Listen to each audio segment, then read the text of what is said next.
Hi. So we are here in Roanoke Park, California, me and my beautiful wife Tiffany, and we are here to fight homelessness. We noticed a lot of homeless people going around on our, while we're going around our neighborhood, local shopping centers. We noticed it's steadily increasing. So we're going to go out and reach out to some people. Hopefully they'll tell us our stories, and we can get some GoFundMe pages started for these people and get them off the street. Maybe they'll be willing to get some help or whatever it is. Just gonna give it a shot and maybe we can make a difference. Bye. Okay, Gayla, are you from this area originally? Yep. Sonoma County or just here? Sonoma County.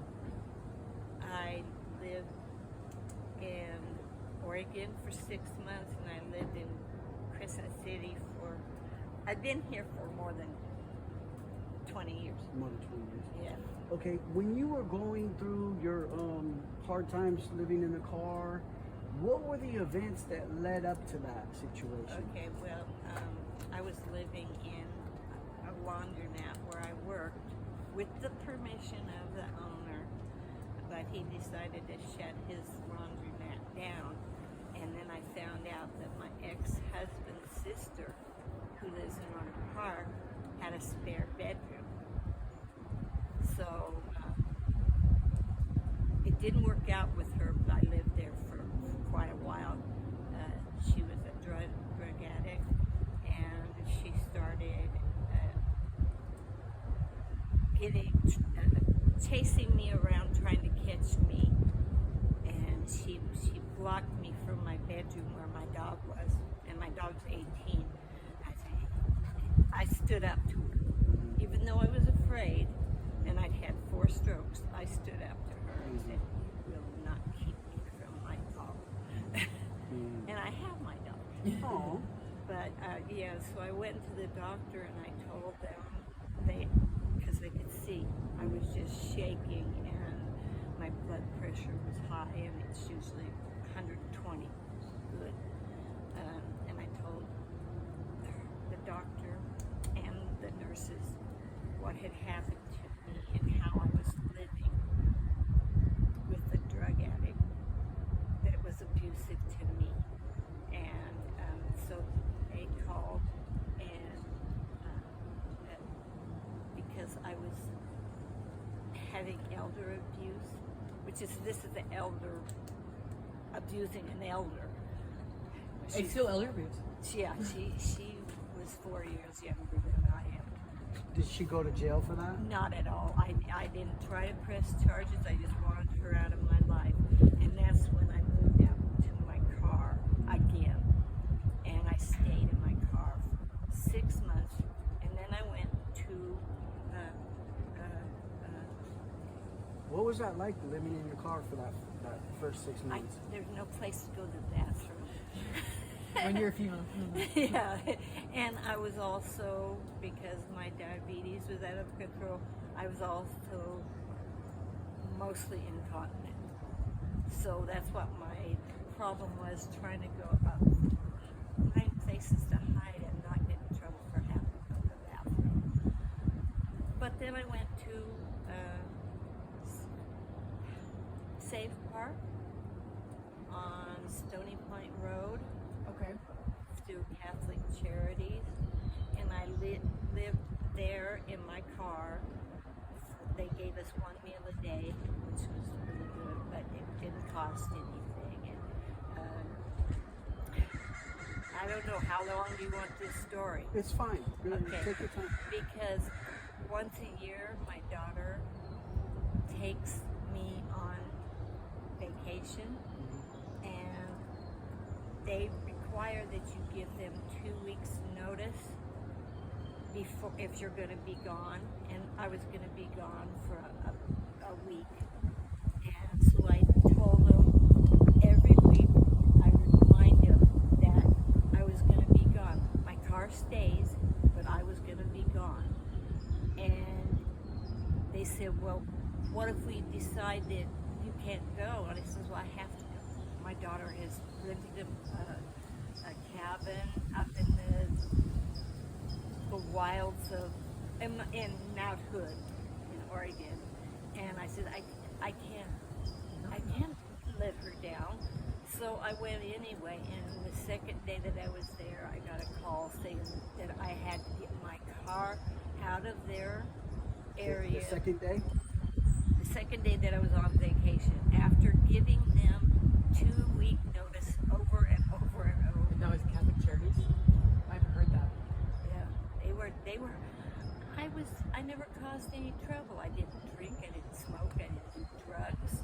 I kept to myself.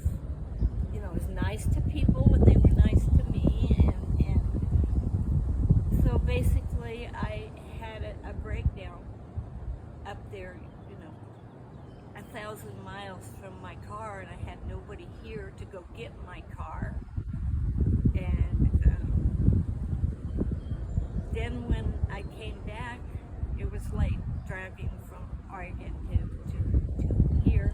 It was late, and they wouldn't let me go into the park, even though my car was there. When was this? Do you remember? Many years ago? No.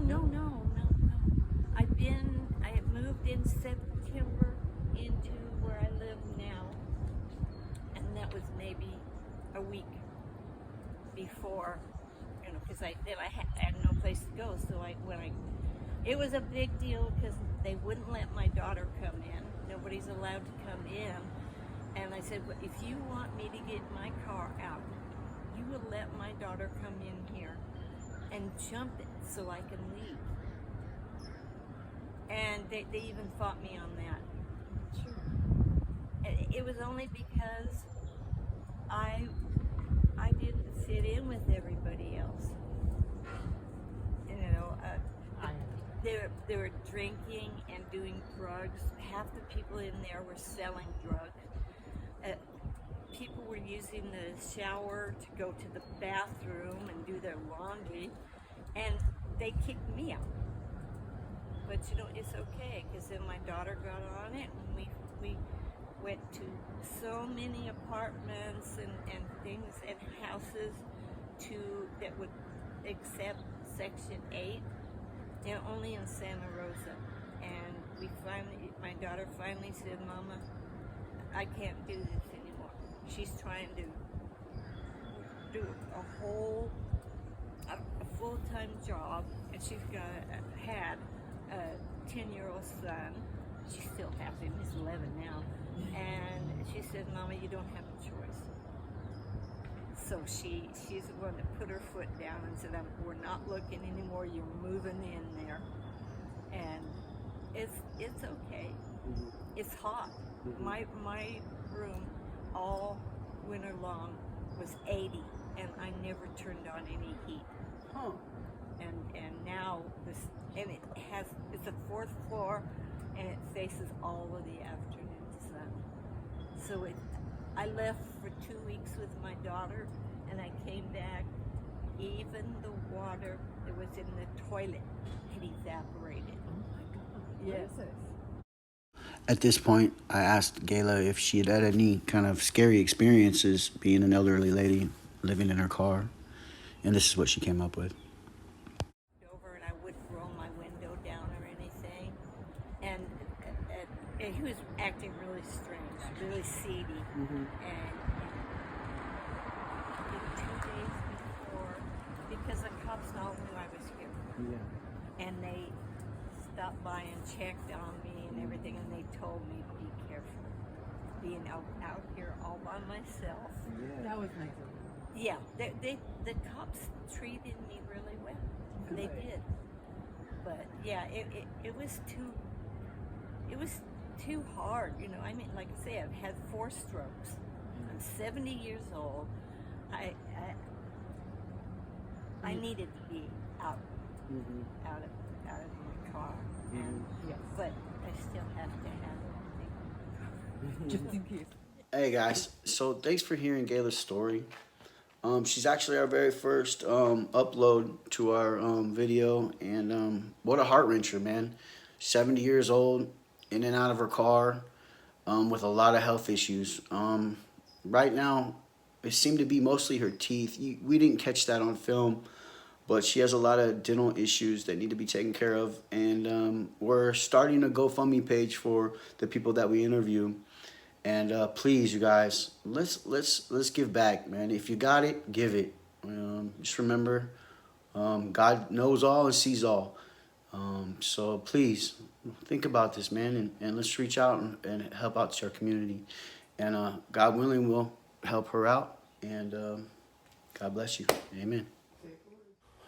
Please note in your comments for your donations to Gayla Hampton. Let my people go.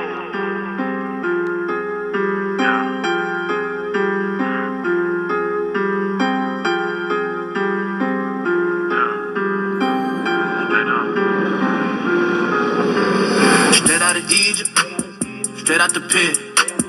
I'm still breathing, for Christ I live. Yeah, river of fire, fill me with truth. River of fire, let's get to the root. Turn the pages on them. We gon' keep it all biblical. Overflowing with the love of Christ. When I looked around and it was plentiful. Satan got him a prison full of the wicked one, of the cynical. We don't fight against flesh and blood, bro. I promise you it's all spiritual.